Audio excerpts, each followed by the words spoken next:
Hi, everyone. Welcome back to another episode of Thoughts from the Machine. I'm Bill Gebhardt, founder and executive director here at 10 Dynamics. So over the last couple months, the news reported a challenging time for trend followers. September, however, saw some emerging trends fail in important sectors and new highs in equities, along with a moderation in volatility throughout the month. In this episode, we'll look at how our model's trend forecasts have responded, share a chart of the month, and much more. Here we go.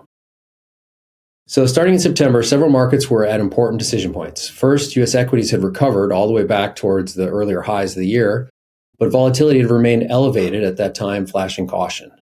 And then the tech center reasserted its dominance, taking the market to new highs as volatility measured by the VIX collapsed and re-entered a downtrend.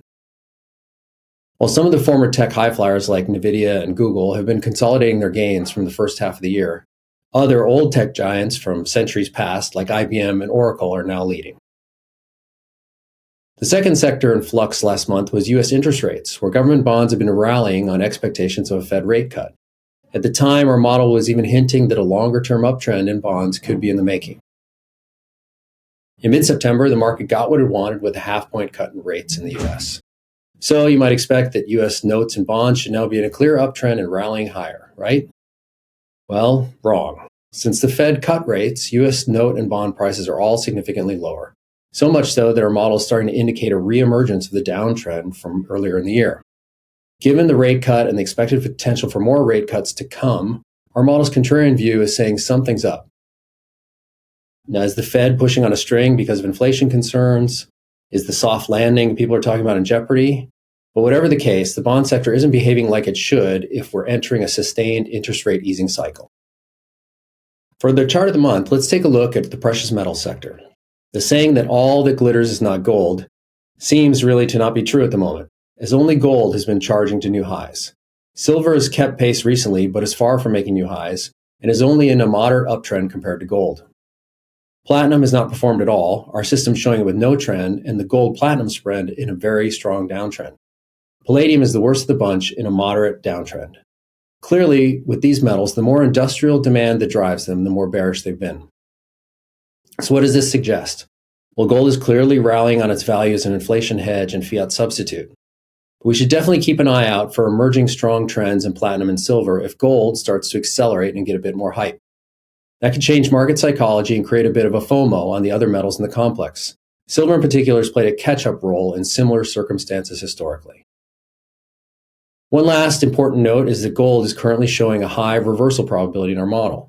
For those that have listened here before, you know that means our model expects gold to have a few weeks to a couple months of pullback and consolidation in the near future. Gold bugs, get ready for an opportunity that presents. Let's turn now to our sector-level trend strength analysis. We recently added several Chinese domestic futures markets to the markets that we follow, which will now be included in the analysis and gives us a bit more of a global view. At the top of the chart, looking at energy, oil, and chemicals globally, they're currently all in downtrends as the end of September, although energy has recovered a bit since October 1st. Taken together and adding in the weakness in precious metals with industrial demand, this doesn't look great for global industrial demand currently. And don't forget, there's a geopolitical fear premium in many of these assets, so without that, the downtrends would be even stronger. Not much of note in the middle of the chart of financial products, except to reiterate that the moderate uptrend showing for U.S. government bonds at the end of September has already evaporated in the first week of October. Finally, in the equity panel, the market's back to the overall bullish configuration from earlier in the year.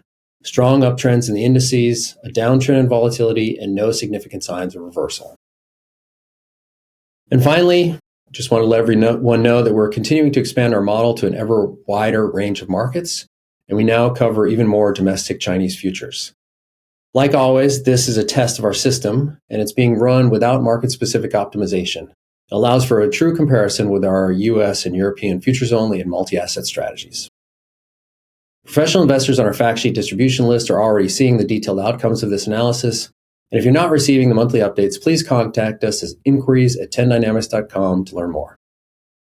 That's all for this month. I hope you enjoyed this episode of the podcast. Thanks for listening, and see you next time with more Thoughts from the Machine.